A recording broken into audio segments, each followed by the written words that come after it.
herramientas con las que tenían a la mano, haciendo un cine artesanal, con compañeros convencidos de que querían hacer cine y que incluso podrían aplicarlo, ¿no?, para un ámbito laboral.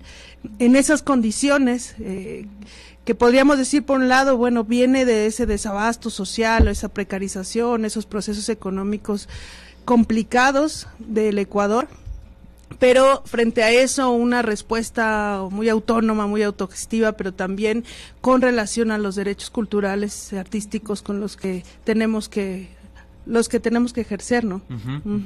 Sí, a mí me llamaba muchísimo la atención de estos procesos, precisamente esa vinculación y cómo cada uno de estos procesos de educación, que si bien tenían como una línea general que era trabajar sobre memoria, patrimonio y desde la práctica artística, pero cada uno se adaptaba a las condiciones distintas de los diferentes territorios. Y precisamente el tema del día de hoy es la descentralización y el acceso.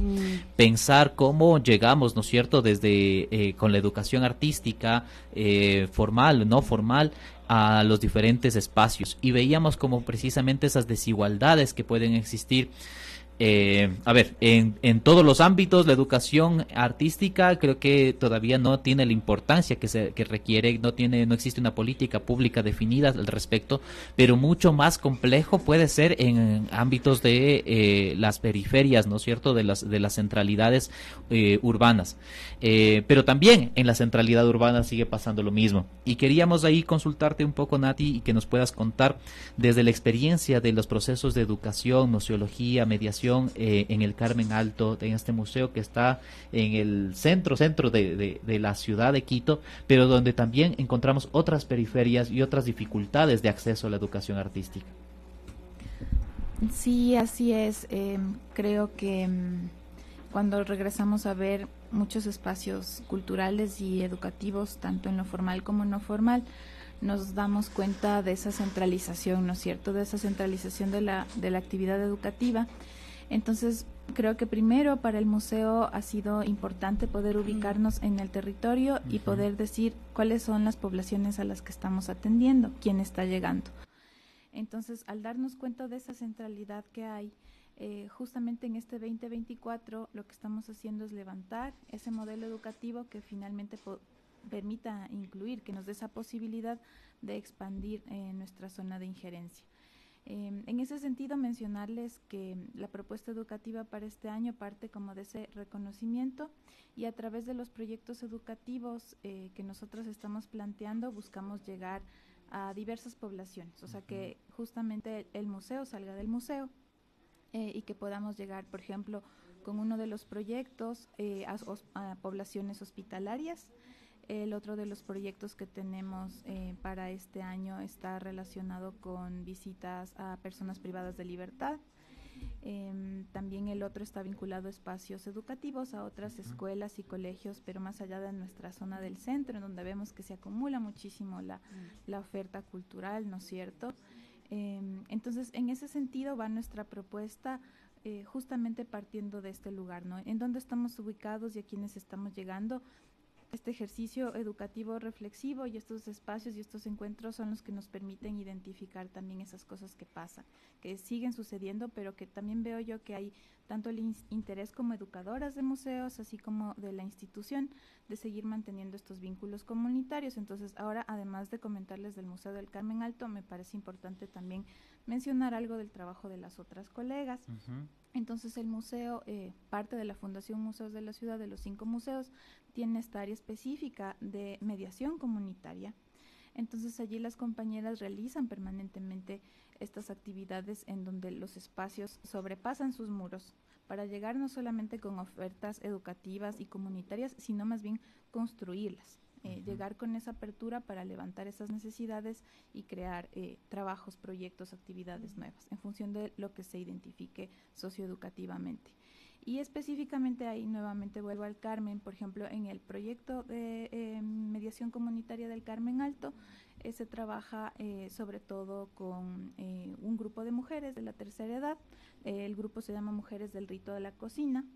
Entonces con ellas hemos logrado levantar este espacio a través de nuestro compañero de mediación comunitaria, en donde abordamos diversas temáticas del huerto. Y esto también atravesado con el arte, o sea, el arte como esa herramienta súper potente que nos permite cruzar muchísimos temas. Y así en cada museo, cada una de las personas de mediación comunitaria tiene este trabajo súper activo con las comunidades y los barrios. Pero como les contaba en el caso del Carmen Alto, esta es una de las propuestas. El otro trabajo que se ha levantado durante el 2023 está vinculado con la Casa de Acogida de Mujeres. Entonces también, como ven, es esa posibilidad que tiene el museo de llegar a espacios en donde se está necesitando una intervención educativa, y en este caso específico se trabaja en el proyecto Juntex para deconstruir la violencia. Entonces es toda una metodología que se aplica allí, desde el museo, con las herramientas que nos da el museo, pero que nos permite abordar más allá del contenido que tiene el museo, como es el caso de la violencia y la violencia de género. Me llama muchísimo la atención esta idea de la mediación educativa dentro de los espacios de museo, porque a veces capaz todavía existe esta idea de que el museo es como algo pasivo, muerto, donde no pasa nada, donde hay solamente obras, se va a ver, pero hay una construcción, ¿no es cierto?, desde la Fundación Museos, en todas las infraestructuras que tiene, de pensar en una activación permanente y que sean espacios vivos de reconstrucción permanente de la memoria. Así es, desde la Fundación Museos y en sintonía con lo que planteamos las educadoras, se cambia este paradigma, ¿no es cierto?, de la guianza a la mediación. Es un salto gigante, porque en la guianza se visita el espacio cultural para ser guiado, o sea, asumiendo que la otra persona no sabe, no viene con ningún conocimiento, no viene con un contexto. Sabemos que no es así. Entonces ese giro en la museología educativa es fundamental, porque al momento en que hablamos de mediación nos ubicamos como facilitadoras de ese proceso, en donde aprendemos y enseñamos, así en dos direcciones, en dos vías. Entonces cuando llega la persona al espacio, ya viene con un montón de saberes que la mediación permite primero ver, o sea, cuénteme cuáles son todos esos conocimientos previos y dialogamos. Entonces no es el espacio en donde una persona recorre una serie de obras y escucha, sino que hay ese intercambio de conocimiento, y lo que queremos es que esa obra, esa escultura, esa actividad educativa haga clic con el contexto, con las realidades y con las problemáticas, porque nos estamos cuestionando eso. O sea, si el museo no está para responder a las problemáticas sociales, entonces ¿para qué está? En ese sentido, las obras son esas herramientas que nos permiten llegar a esas mediaciones y esos diálogos de temas concretos y complejos que pasan en la actualidad. O sea, no es que nos quedamos con la obra del siglo XVII, hablamos del presente a través de esa obra. Qué interesante. Y precisamente un poco el trabajo del arte o la visión desde la práctica artística va enfocada por ese lado, pensar que el arte no es solamente un objeto de entretenimiento, sino una herramienta para repensar las condiciones sociales desde las cuales se vive también. Un poco desde la experiencia de los talleres que nos contaba Serandi, cómo se vive esto también, es decir, las prácticas que trabajaban en estos talleres que nos mencionabas están reproduciendo una necesidad, están reproduciendo un contexto, una tradición, o están dando respuesta también a nuevas necesidades permanentes. Me hiciste pensar en el proceso de Cotocollao, que es uno de los proyectos estrella, creo, porque es un proceso de escuela no formal en artes que ya tiene 20 años casi. Sí, Y me parece que el sentido que han ido creando colaborativamente en ese espacio, que tiene que ver con un diálogo entre los saberes de la comunidad, de los saberes de los artistas que están impulsando la escuela, tiene este carácter transformador, ¿no? Que tiene que ver con incluso quién se considera parte de esa comunidad, ¿no? Cómo integras nuevas personas, las migraciones que están en Cotocollao, personas que no habían sido consideradas antes como parte de estas tradiciones y que ahora ya se están integrando. Es muy interesante, ¿no? Muy interesante. Y creo que son procesos creativos, al final es el arte, pero también el arte de la vida, ¿no? Que cómo vas resolviendo en la cotidianidad para sostener procesos, a veces con apoyos, presupuestos y a veces no. Y además con una serie de dificultades que pues en cualquier formación de base vas a encontrar, ¿no? Conflictos de muchos tipos y que se van poniendo en diálogo los diferentes puntos de vista. Y ese es uno de los principios de los que ya vamos a hablar, pero que tiene que ver con la flexibilidad, ¿no? Con esta posibilidad de entender que las jerarquías empiezan a ser de alguna manera caducas, ¿no? A la hora de hacer un proceso escolarizado, pero también educativo, como bien lo dices, no de guianza, sino de mediación, de diálogo. Ahí hay una capacidad muy grande desde los espacios no formales para poder ir adecuándose a las necesidades, a las realidades y transformando, ¿no? Nos has contado un poco del proceso de Cotocollao, es la Escuela de Músicos Flauteros de Cotocollao, que tiene ya casi 20 años de trabajo, que es una iniciativa que nace de las propias comunidades, del propio barrio. Ellos se reconocen como yumbos y la idea es poder transmitir toda esa tradición histórica, cultural a las siguientes generaciones. Tienen un proyecto vinculado también al trabajo, a la formación en música como tal, para trabajar desde una cosmovisión andina, pero también para un tema de sostenimiento de su propia práctica a partir de las bandas de pueblo. Y claro, lo interesante es cómo en ese barrio, que en un momento hace varios años era una ruralidad de Quito y que ahora es un barrio dentro de una centralidad, donde hay una mayor migración de poblaciones de otras ciudades, de otros países incluso, y que van conectándose, y que ya ahora en la escuela de flauteros de Cotocollao ves a personas extranjeros, colombianos, venezolanos, que también forman parte y van generando ese diálogo. Entonces es una experiencia muy interesante, enriquecedora, maravillosa por sí misma. Pero estoy pensando también en el proceso de Pedro Moncayo Tabacundo, de la comunidad de San José Chico, del taller de Félix Cualchi, que es un maestro igual que tuvo que salir de su comunidad a estudiar música en otra ciudad, en otros países incluso, y que después regresa a su comunidad, y lo interesante de este proceso es precisamente cómo el acceso está muy dado por esa tradición histórica y esa tradición comunitaria. ¿Puedes contarnos un poquito más? Y ese amor que él le tenía a su espacio escolar primario, ¿no? En donde se están dando, en donde se realizan ahora los talleres, fue su espacio de formación, de educación básica. Y él considera eso fundamental, es un espacio que a mí me dio el puente y yo quiero hacer lo mismo. Y toda la comunidad está organizada, no solamente participan niños, niñas, también están jóvenes, adultos, la comunidad muy entusiasmada por sostener sus fiestas, por sostener sus procesos culturales, reconocen también frente al mismo contexto cultural de Cayambe, ¿no?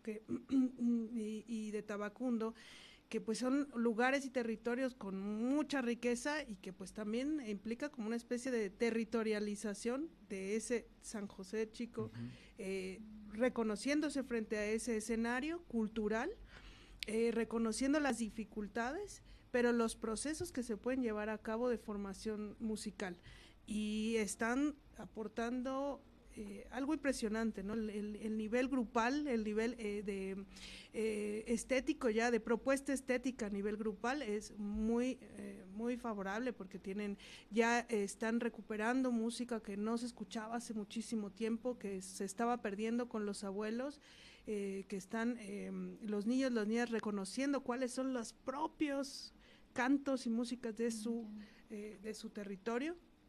Y con la posibilidad de continuar esta formación, ¿no? Estamos hablando sobre educación no formal en artes, descentralización y acceso. Nos estabas conversando también, Natalia, de algunos de los programas que llevan desde la fundación, y bueno, haciendo aquí un paréntesis también, hace 15 días creo casi ya nos encontramos con los funcionarios del núcleo Pichincha, con los funcionarios de la Fundación Museos, hicimos un encuentro de experiencias, de saberes, algo que en nuestras experiencias al menos no estaba como presente, el haber hecho este encuentro desde los trabajadores del arte y la cultura que estamos también en instituciones públicas, y nos reuníamos en mesas temáticas para ir ideando posibles vínculos, formas de diálogo, enriquecimiento permanente entre los proyectos que se van gestando. Y una de las cosas que me llamaba en la mesa que yo estaba trabajando era el tema de los huertos urbanos. Y claro, de entrada esto nos da otra visión de lo que es un museo, porque nos decían es una política de toda la Fundación Museos y cada museo va adaptándolo a su propia dinámica, pero hay esta idea de trabajar desde los huertos, trabajar desde la cocina como una práctica cultural también permanente. ¿Cómo funciona esto un poco en el Carmen Alto? Claro que sí. En el Museo del Carmen Alto, justo el proyecto que les contaba con las mujeres del rito a la cocina se vincula con el espacio del huerto. Entonces, ellas se reúnen con nuestro compañero Gledis y lo que se hace es un trabajo sostenido con las mujeres, en donde la cocina es también esta herramienta, esta estrategia educativa para abordar una serie de problemáticas, así como de saberes. Por ejemplo, las mujeres vienen con todo este conocimiento de plantas, de hierbas, con un conocimiento que es nuevamente expuesto sobre la mesa para abordar cómo a través de eso cocinamos, y al cocinar qué ritos y prácticas hemos aprendido y también queremos volver a compartir. Y ahora también el espacio de huerto se va a vincular, estamos planteando una propuesta de huertos conectados, y es que el huerto sea como el puente para las visitas a los espacios de escuelas y colegios. Entonces, compartirles cómo ha sido nuestra experiencia del huerto en el Museo del Carmen Alto en una visita, y recibir otra visita de vuelta para saber cómo es el proceso de huerta en los espacios educativos.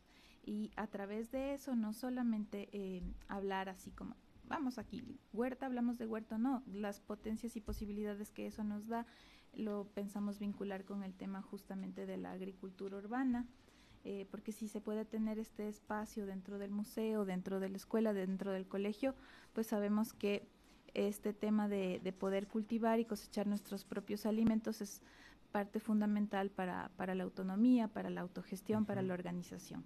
Entonces, eso de lo que te puedo contar de nuestro proyecto de huertos, y solo mencionar que igual en los otros museos de la Fundación se trabajan los espacios de huertos, ya sea con comunidades de jóvenes, adultos mayores, organizaciones barriales. Perfecto, vamos a hacer una pequeña pausa, nos vamos con algo de música. Lo que vamos a escuchar es Yo por ti, de Grecia Albán, y queremos recordarles también que si quieren difundir su música, sus producciones, la producción de la provincia queremos escuchar en este espacio, pueden enviarnos al correo recepción npcce@gmail.com para que sean parte del podcast nuclear en los siguientes programas. Entonces, Yo por ti, de Grecia Albán.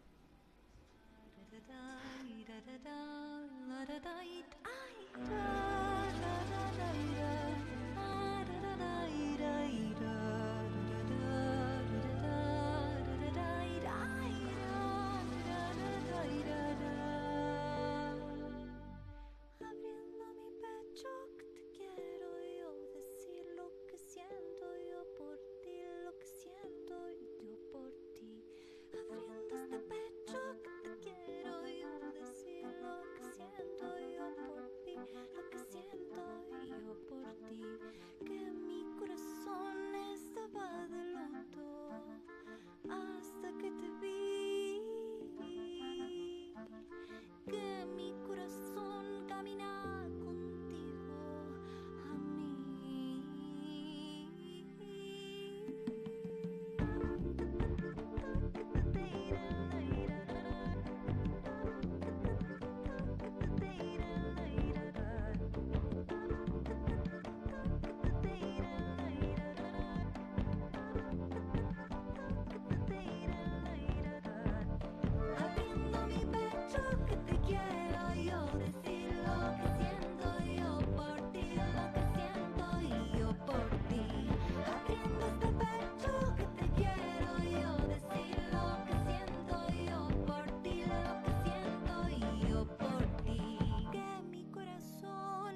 Lo sabemos. Llegó el momento incómodo de la pausa.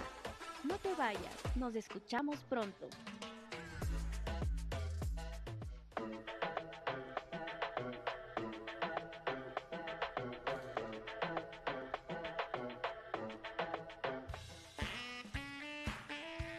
Publicitarios y promocionales en Cultura FM.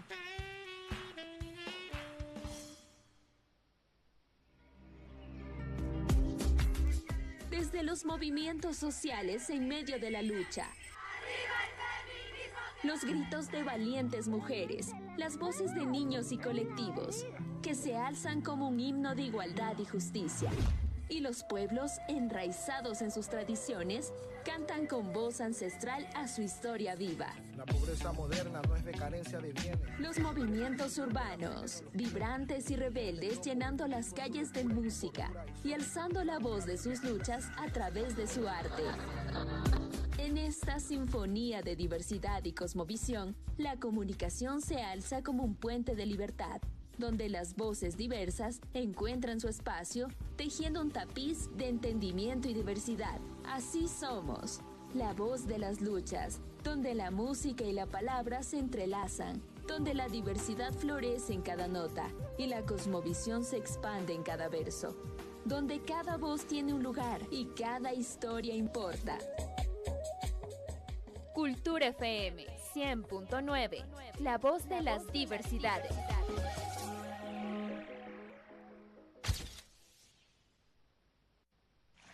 Si eres apasionado de la ecología, la sostenibilidad y te encanta viajar de manera responsable, este es tu espacio. Únete a nosotros cada semana en 100.9 Cultura FM y conviértete en un agente de cambio mientras disfrutas de los rincones más hermosos del planeta. Verde País Radio, donde la emoción del viaje se encuentra con el compromiso ambiental. Conéctate y únete a la comunidad que ama explorar y proteger nuestro maravilloso planeta.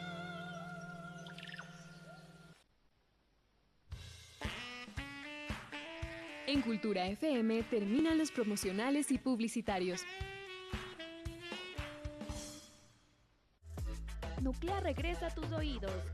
Escúchanos aquí en Cultura FM 100.9. Empieza la trama. El meollo del asunto.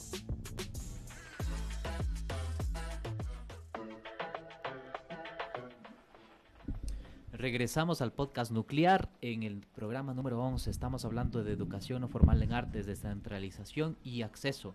Y para ello nos acompaña Natalia Pineda de la Fundación Museos y Erandi Villavicencio, investigadora. Justo te estaba preguntando, Erandi, antes, durante la pausa, habías trabajado también un poco vinculada a la Fundación Museos sobre el proceso de mediación. Cuéntanos un poquito cómo fue esto. Sí, y fue un poquito antes de trabajar con Núcleo Pichincha también. Fue un sumergirse en la noción de mediación comunitaria, ¿no? De hecho, la exposición que salió se llamó Enraizados, que tenía que ver con cómo las raíces y las ramas de un mismo árbol se conectan en el sentido de pensar los museos desde otro lugar, es decir, territorializados, y eso implicaba que hay un montón de otros actores y sujetos en el territorio que afectan y que se dejan afectar por el museo. No nada más es que el museo abre sus puertas, ¿no? El territorio también abrió las puertas para el museo y hay y debe de haber y de existir un diálogo que pasa por diferentes momentos y lugares, también políticos, ¿no? Para ir definiendo acciones culturales y mediación comunitaria fue el producto de esa respuesta también de los pobladores y pobladoras que estaban intentando accionar o hacer cosas en el territorio, y el museo proveer todas esas redes de apoyo colaborativas. Entonces, en todos los museos tienen sus diferentes comunidades en torno que han ido o que están todavía activando diferentes cosas en los diferentes museos, y fue muy muy muy interesante darnos cuenta de ese árbol interconectado. Lo que le pasa a la raíz le pasa a la rama, lo que le pasa al museo le pasa a la comunidad y al revés. Entonces, pensarnos desde esa interconectividad dio pie a esa noción de recuperar 10 años de historia, ¿no? Claro, cuánto trabajo, ¿no? En este tiempo.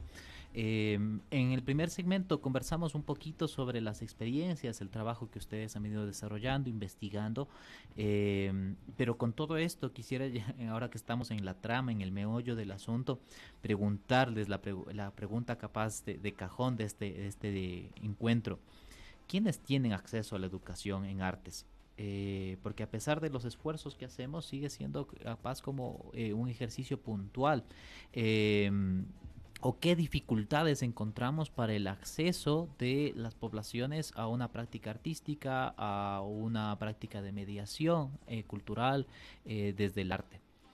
Desde sus perspectivas, esto ya capaz es más personal que desde sus roles institucionales. Bueno, sí, tal vez ahí justamente desde mi experiencia más bien personal,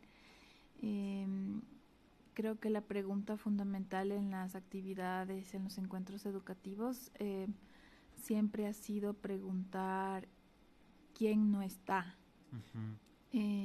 Igual, siendo muy respetuosa con las genealogías educativas, es un aprendizaje que lo recuerdo muy claramente, igual de un proceso que se dio en la Fundación Museos, un proceso complejo, con una artista estadounidense que se llamaba Susan Lacy. Ella vino como hace más de 12 años, me parece.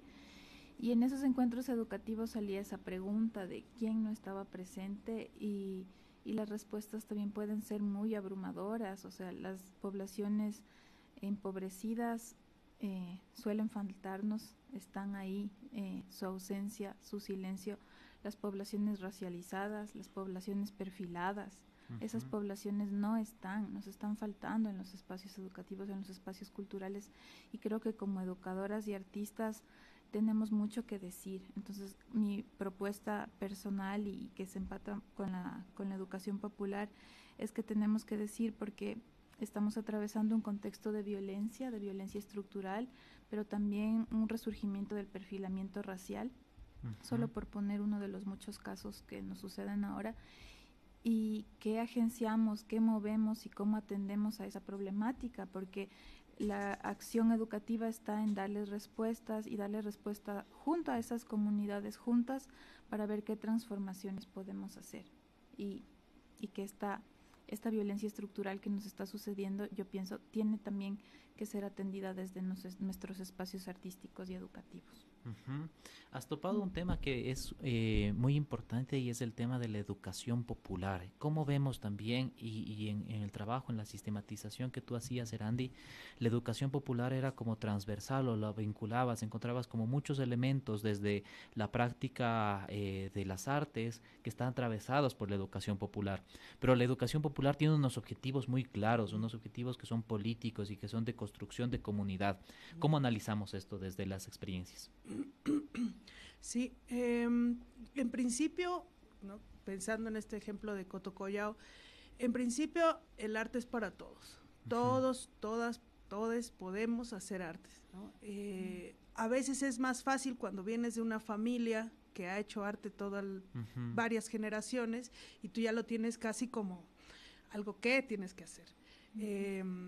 Pero para otros significa, incluso para las mujeres que a lo mejor antes no tan fácil, ahora ya tienen la posibilidad de pensarse, hacerse músicas, pensar en hacerse pintoras, cineastas, etcétera, ¿no? Personas que a lo mejor nunca hubieran soñado podido hacer cine, están planteándoselo, con otras formas, otras condiciones, con colectividad. Creo que desde la educación popular esta noción de romper primero esta jerarquía, esta puerta invisible de no poder acceder a una educación en artes, y después romper con es que haya atravesado ahí tanto, ¿no? En términos de clase social, de racialización, de espacios urbanos, periferias, rurales, y empezar a romper de a poquito con mucha creatividad, ¿no? Creo que ese es como el empuje que las artes le dan a la educación popular, porque el gran aporte de la educación popular es pensarse la dialéctica del amo y el esclavo, ¿no? Es decir, yo dejo de ser un educador, un maestro que le enseña al alumno, al que no tiene luz, al que no sabe nada, y empezamos a hacer un diálogo de construcción y en ese sentido se sostiene un proceso educativo de largo plazo, porque hay una comunidad que lo está sosteniendo, lo está defendiendo, y que en ese sentido puede proponer otras condiciones transformadoras en otros espacios y sentidos. Entonces, cuando se añade el arte, y lo veíamos en la sistematización, tenemos por un lado la profesionalización, digamos, en un arte determinada, o la utilización del arte para comprender otros procesos educativos o para generar otras habilidades, a lo mejor en otro tipo de materias o en otro tipo de... creo que en el caso de los talleres extendidos es muy interesante que cada arte está reconociendo sus propias dinámicas, ¿no? Dentro del territorio. Eso creo que podríamos conversarlo un poco más, ¿no? Como cada arte va a tener sus propias condiciones, sus propias necesidades, y digamos que el clic que va a hacer con la educación popular tiene que ver con quienes va a trabajar y va a producir esas artes y cómo las va a pensar, cómo va a pensar esa producción. Sí, una cosa que rescato de lo que planteas es esta idea de cómo una comunidad asume una postura política de reivindicación de sus condiciones o de búsqueda de transformación de las condiciones estructurales, sociales, culturales, económicas, políticas que nos atraviesan, y donde en medio de ello está como la práctica artística, ¿no? Que no es más que un reflejo o una dialéctica precisamente de este transcurrir, de este caminar, de estas búsquedas por dar otro tipo de respuestas. También hemos conversado desde los museos esta idea de un cambio en el paradigma, ¿no es cierto?, que viene acompañado precisamente desde estas otras visiones. Ya no es un museo para guiar, y justo esta idea de la educación bancaria, como habla Paulo Freire, ¿no? De yo tengo la luz, les voy a enseñar a ustedes que no tienen luz, por un tema de una participación y de generar comunidades en torno a la práctica artística. Y ya nos contaban como algunos de los ejemplos, pero más allá de eso, como ya al nivel teórico, digamos, lo metodológico, ¿cómo ven esta idea o cómo concibes desde tu práctica la mediación cultural dentro de una infraestructura como es un museo? Estaba pensando específicamente en actividades que puedan también estar vinculadas con el arte, ¿no? Entonces, en la acción educativa, en el museo, igual, tomando las bases de la educación popular, ¿no es cierto? Leemos el contexto, es decir, leemos el mundo, vamos al texto. En nuestro caso, el texto ya es tanto la construcción de conocimiento colectivo, colaborativo, como las obras, que también están cargadas de contenidos y significados, y volvemos al mundo, o sea, volvemos a mirar eso que está pasando ahí afuera. Y o sea, esa es la propuesta, ese es el reto, también es algo que se tiene que seguir fortaleciendo en cada uno de los espacios culturales y museos, pero lo menciono como una propuesta del Carmen para este 2024. Y lo que quería mencionar en torno al arte es que es fundamental, porque para mirar el contexto también ya puede estar presente, es decir, desde ese primer momento en que estamos regresando a ver al mundo, hacerlo con esas estrategias artísticas, pero también cuando queremos asentar la acción educativa en algo concreto, en algo transformador, las artes igual son una herramienta así, pero primerísima, porque nos permiten, no sé, desde plantearlo con una propuesta museológica, museográfica, como les contaba que vamos a tener en mayo en breve, como en actividades artísticas creadas con y para las comunidades, colaborativamente, con propuestas de tejido, de bordado, etcétera, etcétera, etcétera. Entonces nos permite que esa acción educativa se aterrice a través de estos recursos artísticos. Por eso me parece que es fundamental la presencia del arte en todos los procesos de educación no formal y educación popular. El arte desde esa capacidad transformadora, ¿no? De reflexión y transformadora también, que no cae como un romanticismo de el arte que va a cambiar el mundo, pero el arte sí puede tener como esa posibilidad de generar reflexión y de generar comunidad de aprendizaje también. Nos vamos con algo de música, Entre el cielo y el mar, de Viuda Negra, una obra que está de estreno en estos días, así que mandamos también un fuerte saludo a la autora y nos alegra muchísimo que las canciones, las producciones que están saliendo en la provincia se estén también estrenando aquí en este programa. Entonces estamos de estreno con Entre el cielo y el mar, de Viuda Negra.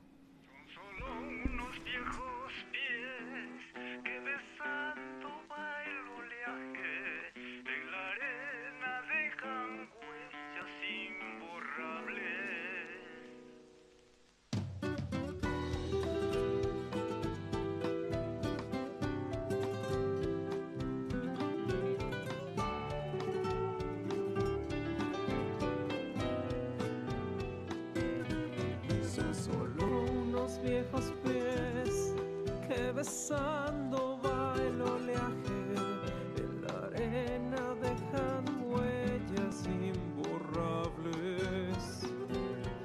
Su pausado caminar es como una muerte lenta que atraviesa una niebla de tristeza.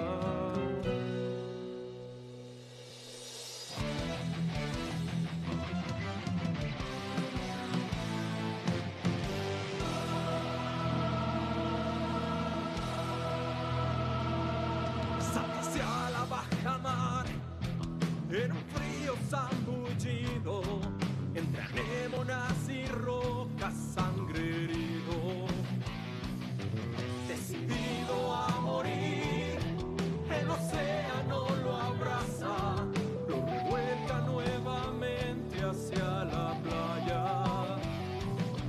Traga lágrimas por dentro, duele más seguir viviendo, noche a noche se convierte en un infierno. Gritando estalla en llanto, solo quiero ir a su lado. Grita al cielo el viejo ya desconsolado. Entre el cielo y el mar, sus lamentos aún se escuchan en las fosas más profundas. Naufragio en la oscuridad,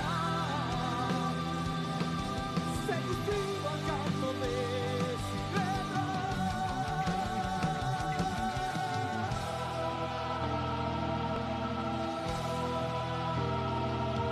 Los aldeanos del lugar han forjado la leyenda que aquel viejo pescador hoy tiene aletas.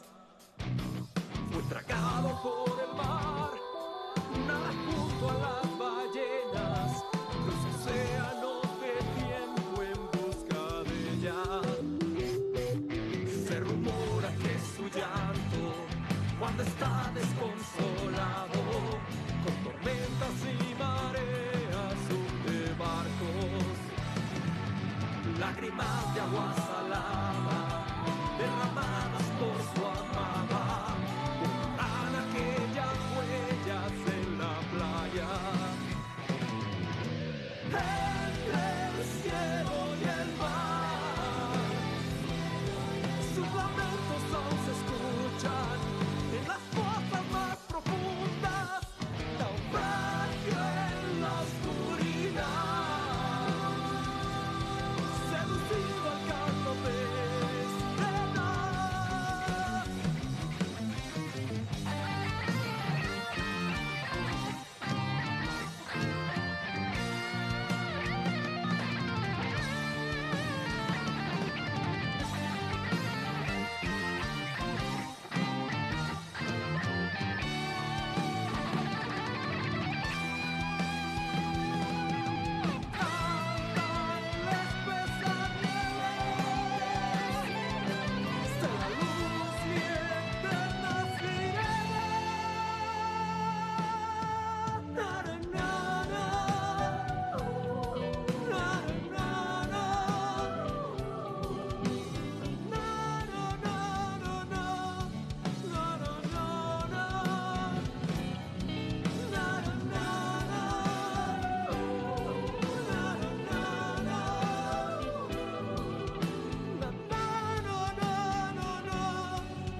Hoy en La Caída tenemos... Y llegamos a nuestro tercer segmento, La Caída, donde tenemos las invitaciones para que puedan acompañarnos en los siguientes días. Empecemos contigo, Nati. ¿Cuál es a la caída a la que nos invitas? Yo les invito a que caigan primerísimo este sábado de feriado. Sí, vamos a estar atendiendo regularmente en el museo y tenemos el Círculo de Lecturas Educativas y Feministas.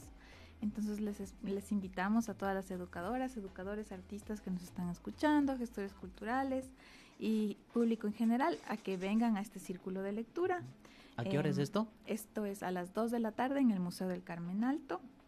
Vamos a estar revisando para este encuentro una temática súper guau que estamos justo viendo, a ver, la madre de las pedagogías populares, la teología de la liberación. Y en el espacio del Carmen, hablar del tema de teología, lo vamos a vincular también con teologías feministas, así que va a estar muy, muy chévere.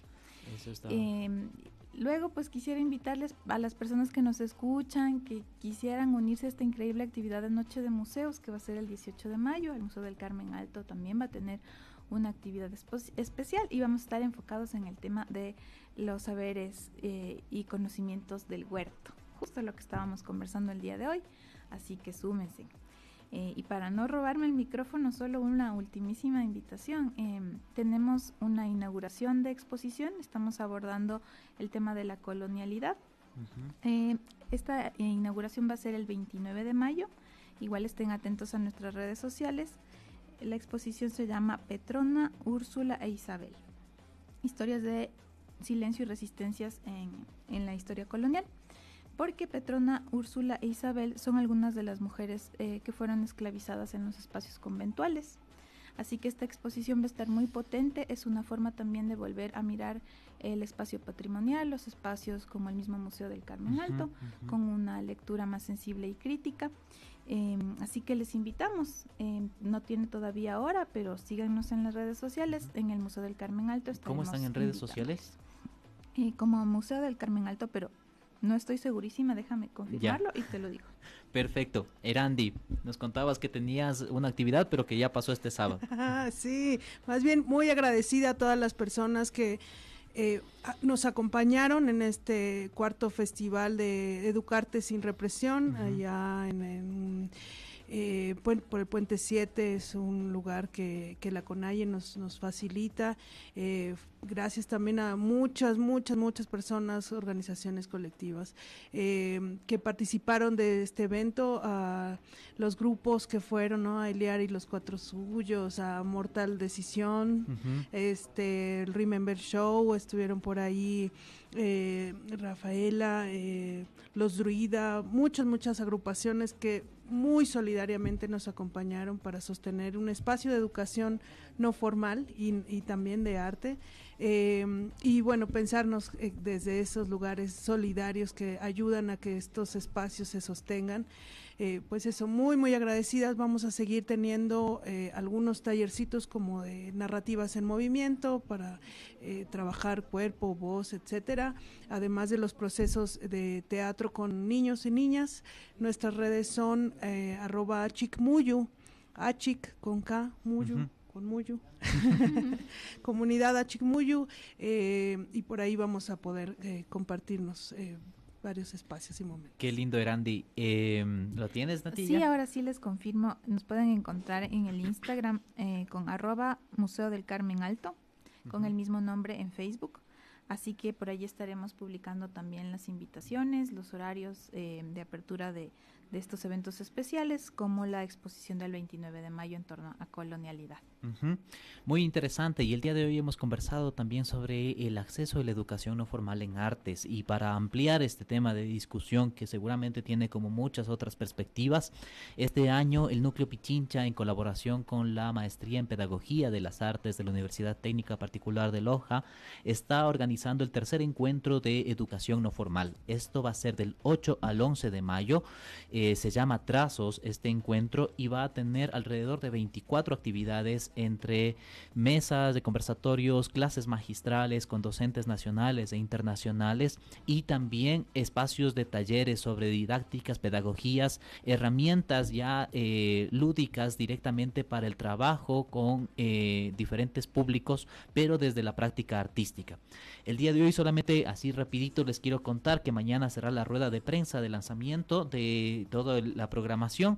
Esto va a ser en la sala de prensa de la Universidad Técnica Particular de Loja en la 6 de diciembre a las 11 de la mañana y les voy a contar solamente de las clases magistrales que vamos a tener. La primera, el 8 de mayo, sobre innovación en procesos artísticos interdisciplinarios, lo va a llevar Gabriela Punín, Pablo Puente y Ruth Simaluisa, docentes de la Maestría en Pedagogía de las Artes. Al día siguiente, en el mismo horario, a las 6 de la tarde, la presentación de la investigación sobre educación no formal en la provincia de Pichincha, los avances de esta investigación de la que hemos conversado el día de hoy con Erandi Villavicencio, y nos va a acompañar también Alberto Palacios y Manuel Kickman como docentes que van a dar una retroalimentación sobre esta investigación. El día 10 de mayo, el viernes 10 de mayo, técnicas y procesos de enseñanza en música y literatura. Nos acompaña Beatriz Morales, que se va a conectar desde España, y Lenin Paladines, docentes de la UTPL, para trabajar sobre estos temas. Finalmente, el 11 de mayo, Pamela Pazmiño, docente, investigadora, curadora también, va a trabajar sobre un tema que se llama así: Humanas y excéntricas, laboratoria educativa curatorial para mujeres artistas visuales en Ecuador. Esto es solamente parte de la nutrida agenda que tendrá el encuentro, al cual les invitamos el día de hoy en nuestras redes como Núcleo Pichincha, Casa de la Cultura. Va a salir ya la ficha de inscripción para que ustedes puedan participar.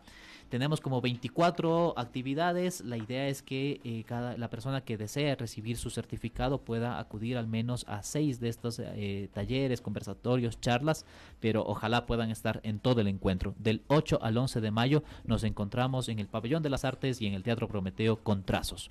Eso es todo por hoy. Soy Santiago Campos y ha sido un honor compartir con ustedes, como todos los lunes a las 10 de la mañana, aquí en el Podcast Nuclear. Nos vemos la próxima semana, donde profundizaremos sobre la agenda de este tercer encuentro. Hasta la próxima.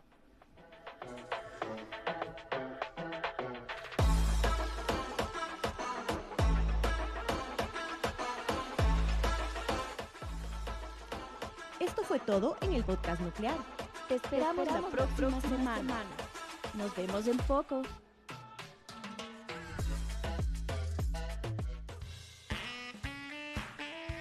Publicitarios y promocionales en Cultura FM.